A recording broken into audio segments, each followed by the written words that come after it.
Yo, what's up guys? It's Noah here, and in today's video, I'm going to be talking through some player props I like over on Prizepicks for the Week 8 Thursday Night Football game between the Vikings and the Rams.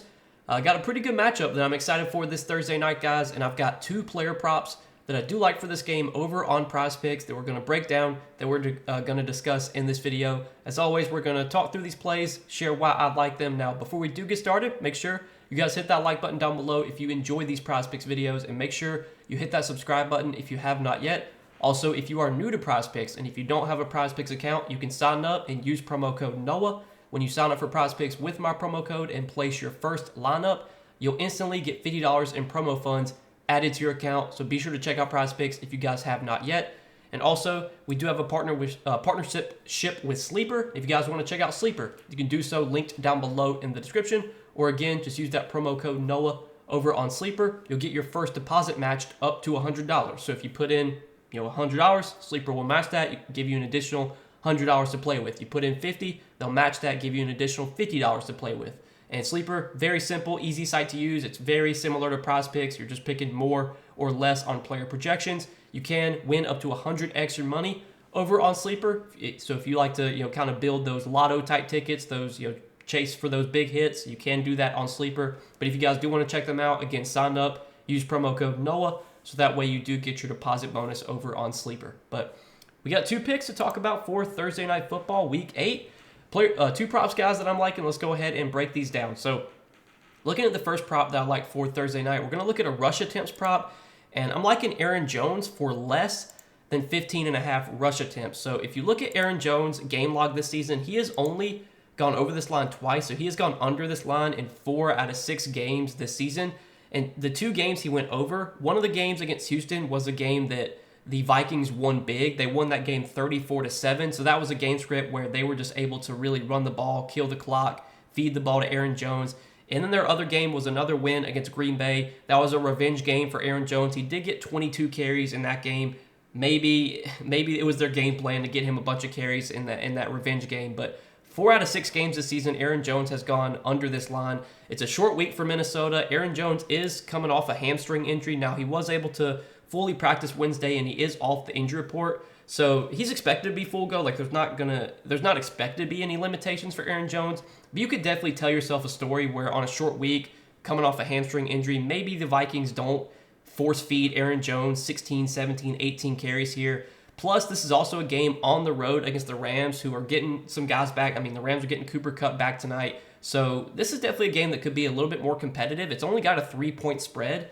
The Rams, they're not expected to be that good of a team, but they've played fairly well so far this season. They're at home here too. I don't think this is going to be a game where Minnesota just gets out to a big lead and then they're able to just run the ball and kill the clock. And even if that does happen, even if Minnesota does get out to a big lead, they can still involve Ty Chandler a little bit. It's not like they're just going to force all the carries to Aaron Jones.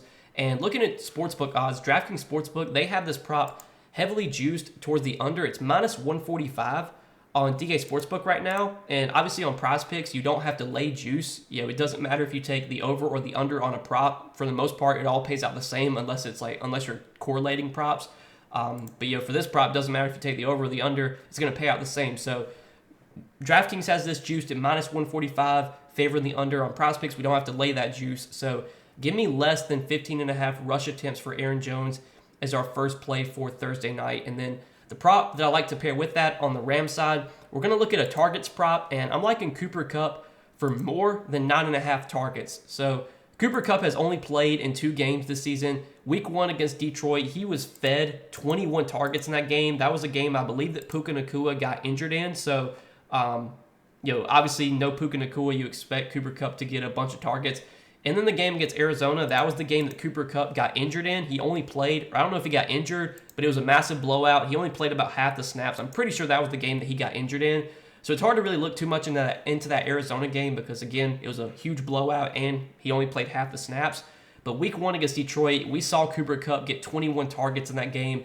And we have a long track record of Cooper Kupp being a big-time volume wide receiver when he's healthy. Matthew Stafford loves to target Cooper Kupp. Would not be surprised to see double-digit targets here for Kupp. And Kupp is coming off an injury, but he's not on the injury report. He was able to practice in full. So I'm expecting full go here for Cooper Kupp and the Rams. They're a team that, they pretty much play 3 wide receivers like the whole game. They're not a team that's going to use like 4 or 5 different wide receivers. When Cooper Kupp's healthy, he typically plays like every single snap. He played every single snap in week 1. I'm expecting pretty much a full-time role here for Cooper Kupp. Now, Puka Nacua is questionable for this game, but I believe Puka Nacua was not able to practice all week. So Puka Nacua most likely kind of trending towards doubtful than questionable. If Puka does play, very good chance he's going to be limited. So I'm not really expecting that to impact Kupp's role too much here. We're getting a fully healthy Cooper Kupp coming into a game with a pretty high total, 48 total. It's a game with a kind of a close spread as well. In Minnesota this season, they've kind of been a tough team to run on. You look at Minnesota, I believe they're allowing the 4th fewest rush yards per game to running backs.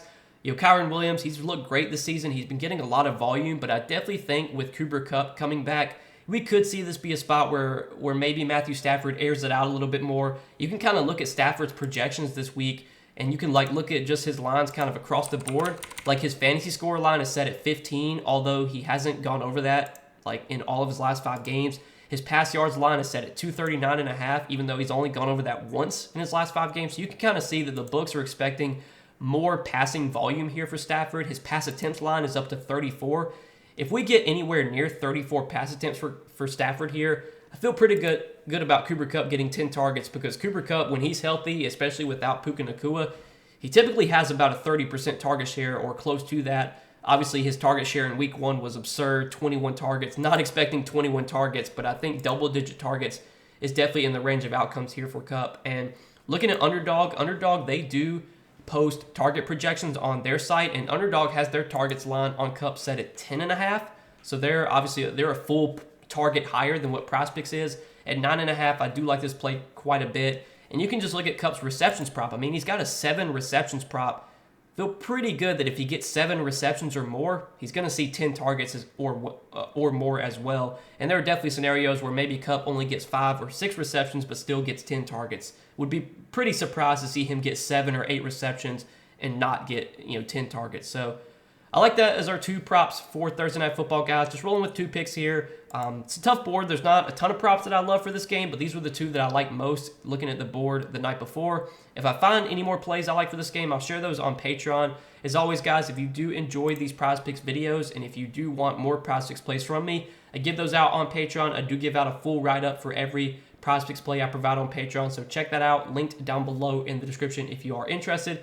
But as always, appreciate you watching the videos. Make sure to hit that like button down below if you guys did enjoy, and make sure you hit that subscribe button as well if you have not yet. Also, go check out Prizepicks. Make sure to sign up for Prizepicks. Use promo code NOAH when you do, and you'll get $50 instantly added to your account in promo funds once you place your first lineup. So go check out Prizepicks, guys, if you have not yet. But that's all that I got for this Thursday Night Football game. Just wanted to get out a little quick video for you guys.